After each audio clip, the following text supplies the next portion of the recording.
I'll continue to ensure the Met is able to effectively respond to public, including maintaining a 24-hour police front office counter in every borough.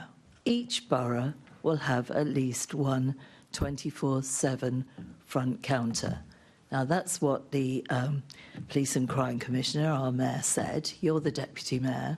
What do you have to say to that? I think the Police and Crime Plan rightly talks about the importance of access to Londoners, and in the context of seriously constrained budgets, which have developed over a decade of underfunding of the police. We know 9 years he's been in charge. He spends money frivolously on everything else. You only have to listen to the Commissioner saying that we're losing officers in intelligence, in forensics, in firearms, in the Royal Parks. Schools officers are going. We are losing all of those.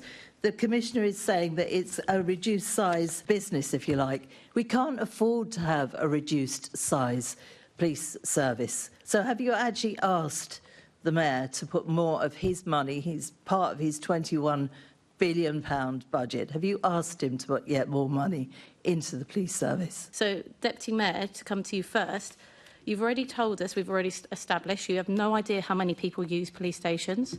You've no idea who uses police stations. You have no idea why they use police stations. You have no idea the crimes they report at police stations and what the crimes are. That data was all collected in 2017 in the last round of cuts to police stations. Why did you not demand that you were given that data to help make these decisions and advocate for the right stations staying open this time? We are doing all we can to scrutinise these decisions that are having to be made in challenging financial times. I don't think you understood the question. I asked why that data was collected for a specific purpose, because they were looking at front counter closures, right? That scenario has repeated itself and that data has not been collated. I'm asking why you didn't ask for that data. You're telling me you've gone away and had those conversations, but I don't think that you have, because I don't think you can answer any of those questions for me still, can you? You can't tell me how many people use stations. You can't tell me why they use stations. You can't tell me the types of crimes that are being reported. And you can't tell me the types of people that were relying on that service. What role, if any, could you see the Mayor playing in the process of social housing allocation? I personally think it's none of his business. Councils have enough edicts coming from people above them. But is there a role? Am I incorrect? I mean, obviously, the Mayor absolutely has the ability to deliver the social rent homes. And as we've already said, that's the number one thing that has to be done, because otherwise allocations to allocate you what? There's got to be the homes available there. So that's the number one thing.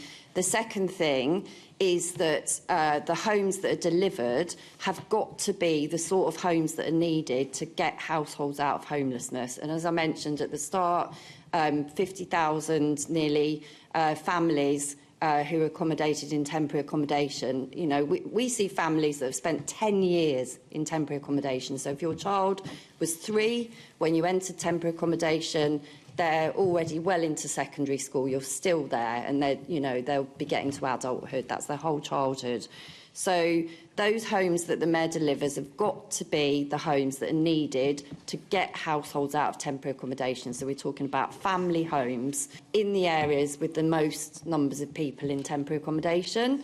One of the things that Parliament's been very clear about is that we don't have a blasphemy law in this country. But obviously there's a concern that public order powers are being used potentially to create a kind of de facto blasphemy law where the police and the courts are enforcing sort of public order in that way. Recent prominent example in London, of course, was Hamit Koskan outside the Turkish embassy, who was arrested for what, on the face of it, appears to be probably an offensive but ultimately non-violent one-man protest. Was that a proportionate response to arrest him for that? I think it was. I mean, clearly we'll reflect on the court's judgment. Our laws are that these laws are contextual. If you want to criticise, the tenets of any faith, that is within your freedom of speech to be able to do that in most situations. But if someone's trying to incite violence, that goes beyond what freedom of speech is about. And that's the judgment we're trying to make, which goes down to context, which are very fine lines, and the courts will put cases before the courts. We thought that one was worthy of an arrest. CPS thought it was worthy of prosecution. the court thought on the facts on that day it wasn't made out. And we will wrestle with those difficult lines of the law again and again.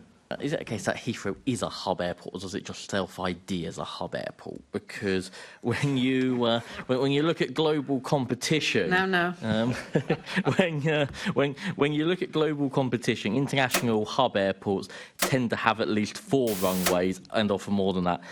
So do you think there's any chance that Heathrow ever could reach 4 runways, or should we be looking somewhere else to meet that capacity? Well, on that last point, absolutely not. Two is plenty. We don't need a 3rd one, certainly don't need a 4th one. Although communities will tell you that, of course, at Terminal 5 planning inquiry 20 years ago, they said they want a 3rd runway, and here we are still debating it. So, obviously, people change and move on. But yeah, no need for a 4th runway or a 3rd one. It is a hub airport. Its business model is taking short-haul flights and connecting them, or connecting people flights. It's a point of connectivity. That's the big chunk of their traffic, is transfer passengers. So that's people coming in, switching planes and going out. So it serves as a hub airport for sure.